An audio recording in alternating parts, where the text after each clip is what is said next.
C'est essentiel, pourtant tu parles minimiser en fonction des critères que se donne. d'éducation nationale, d'abord au niveau de la classe.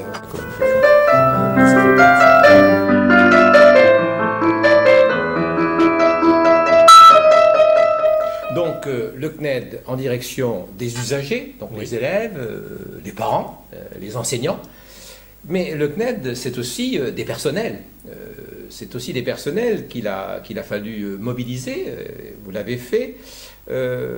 On parle beaucoup actuellement de ce partenariat qui s'est établi entre le CNED et le Fonds pour l'insertion des personnels handicapés dans la fonction publique.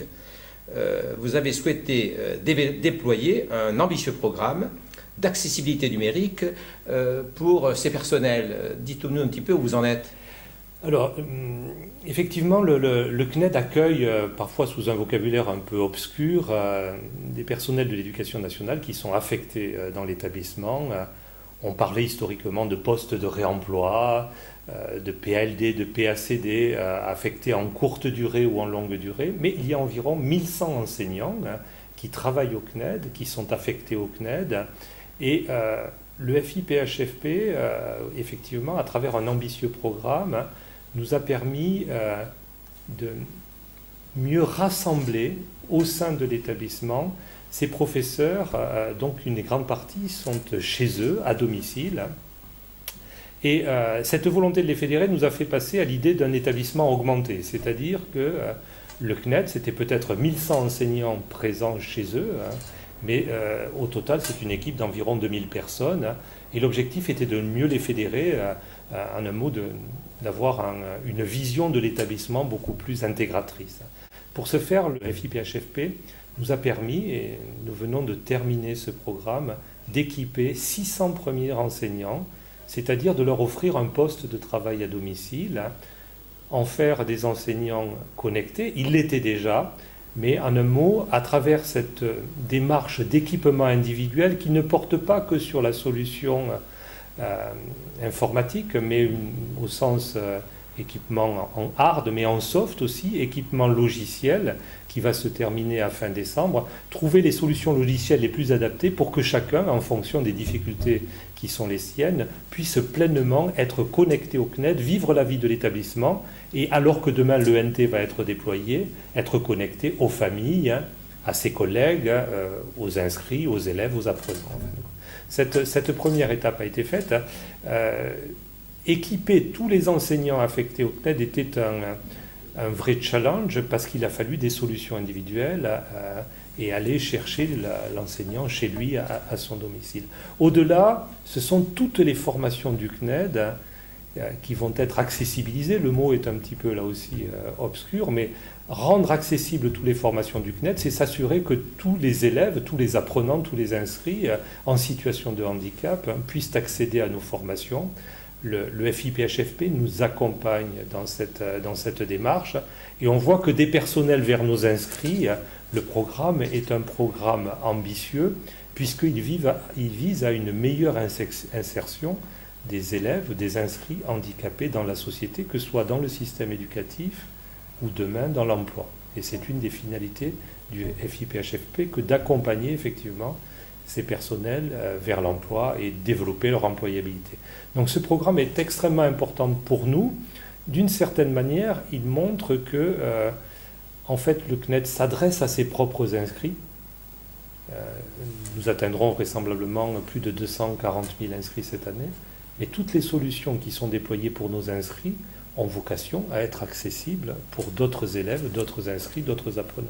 Le CNED n'a pas vocation à rester enfermé dans ses murs et la transformation technologique, la transformation numérique nous permet d'effectuer ce saut. Au moment où nous migrons vers plus de solutions numériques, au moment où nous quittons les rivages du papier que vous avez décrit de manière un peu humoristique tout à l'heure, effectivement notre lien avec la poste, au moment où nous nous désincarcérons du papier sans pour autant fermer toute solution papier, alors toutes les solutions numériques peuvent être offertes à l'intérieur de la totalité du système éducatif.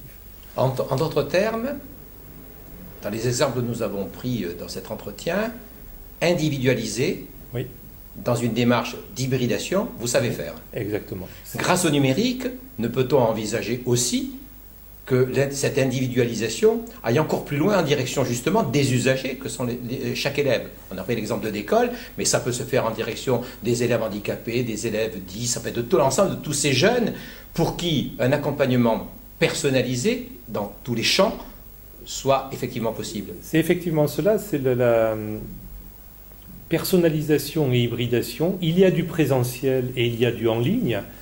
On l'a dit publiquement, l'enseignement à distance s'ouvre de plus en plus vers l'enseignement en ligne, synchrone ou asynchrone, et il permet cette individualisation, il permet l'hybridation, c'est-à-dire que des ressources pensées pour des gens en mobilité, des gens éloignés, mais la distance est abolie avec le numérique, cette hybridation est de plus en plus possible. J'ai tendance à penser que apprendre et enseigner en ligne n'est plus réservé au CNED. Apprendre à enseigner en ligne, c'est quelque chose qui concerne tous les établissements physiques, et notamment à l'international. Se rapprocher des réseaux physiques, alors que nous apportons des solutions numériques, montre une forme de décloisonnement, mais dans l'intérêt strict de l'élève, de l'inscrit, de l'étudiant, de l'adulte en reprise d'études. Il faut partir du principe aujourd'hui que apprendre en ligne, c'est pour tout le monde, et pas uniquement pour des gens empêchés. Apprendre en ligne, c'est une réalité. Quand un élève sort d'un établissement scolaire, sort d'une université, sort d'une école, sort d'un CFA, sort de n'importe quelle formation, dans un métro, dans un bus chez lui, et qu'il commence à pianoter sur son clavier, il continue à apprendre en ligne. Quand un enseignant est en mobilité, qu'il sort des murs de l'établissement physique, il peut continuer à enseigner en ligne. Un ENT, c'est ça. Un LMS, c'est ça. Un MOOC, c'est ça. Alors justement, si je puis me permettre, Ludovic Blécher, que vous connaissez, membre du Conseil national du numérique, me disait récemment dans une interview, mais en fait, le CNED, c'était un MOOC avant l'heure. Vous acceptez cette définition ? Alors c'est un MOOC fermé, puisque au départ, effectivement, le cloisonnement avait indiqué que le CNED était dédié à ceux qui étaient empêchés. Oui. C'est cette notion d'empêchement qui est en train de voler en éclats. Pour des raisons très simples. Les élèves handicapés n'ont pas vocation à venir au CNED. L'institution a vocation, et je crois que la loi a marqué des avancées très nettes, à accueillir dans un système en présentiel tous les élèves handicapés. Mais donc, si cette notion d'empêchement éclate, vole en éclats, pour autant, ce qui émerge, ce sont ces solutions d'hybridation. Et ces solutions d'hybridation, il me semble qu'elles s'adressent au plus grand nombre, et pas à une poignée de gens qui seraient cantonnés dans des lieux, dans des cases. En un mot, il me semble qu'il y a une forme de perméabilité des choses au bénéfice du plus grand nombre. C'est ça, effectivement. Et il y a des contenus du CNED qui ont vocation à être accessibles pour une population qui n'est pas une population restreinte. Donc oui, effectivement, le MOOC, mais le sujet du MOOC nous entraînerait trop loin parce que, au-delà des MOOC, ou parallèlement au MOOC, ou dans le cas des MOOC, une des questions que se pose, et que s'est posée depuis longtemps l'enseignement à distance et que se pose l'enseignement en ligne, c'est celui de la persistance de l'apprenant et de la persévérance de l'apprenant. Je ne suis pas persuadé que la mise à disposition de ressources massive et gratuite, qui est une très très grande avancée, ne doivent pas nous conduire parallèlement à réfléchir, oui, mais quels sont ceux qui persévèrent, quels sont ceux qui vont au bout, quels sont ceux qu'on doit accompagner, et où est la présence de l'humain derrière la mise à disposition de ressources. Donc, les MOOC, oui, mais les MOOC, vers quel accompagnement, ça c'est une interrogation pour le CNED aujourd'hui.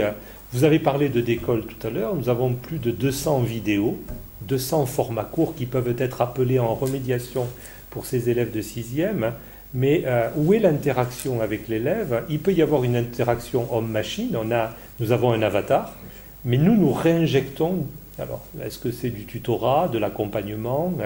Nous réinjectons de l'humain. La question de l'interaction, de la présence de l'individu derrière les systèmes experts nous semble essentielle. On ne peut pas uniquement parier, notamment pour le collège et le lycée, je ne me prononce pas sur l'université, sur la mise à disposition de ressources, même sur la mise à disposition de parcours. Il faut se poser la question, comment accompagner l'autre dans son parcours de réussite ? Donc la relation humaine est essentielle. Sinon, on fabrique des systèmes très darwiniens, à mon sens. dire tout est ouvert et tout est dans tout, oui, mais si il n'y a pas une intentionnalité pour accompagner la persévérance, et on sait très bien que ceux qui sont les plus exclus, les plus marginalisés, ont besoin. Vous avez évoqué tout à l'heure les décrocheurs. Il ne suffirait pas de dire un décrocheur, mais regarde ce merveilleux store ou ce merveilleux magasin. Tout est à ta disposition, certes, mais s'il décroche, c'est qu'il y a une question centrale de l'accompagnement, et celle-là, un établissement comme le nôtre ne veut pas et ne peut pas la rater. Merci beaucoup, Serge Berkamedi. Merci.